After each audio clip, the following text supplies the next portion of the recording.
You ask Tiger to solve. This deals with linear equations with one unknown. The final result is x equals 9/2. Let's solve it step by step. Group all x terms on the left side of the equation.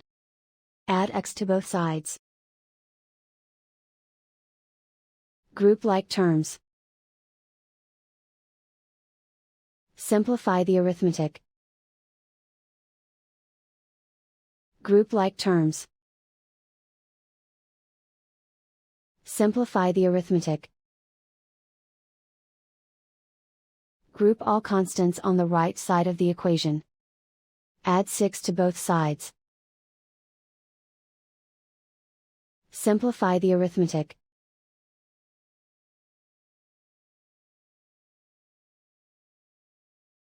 Isolate the x. Divide both sides by 4. Simplify the fraction. Find the greatest common factor of the numerator and denominator.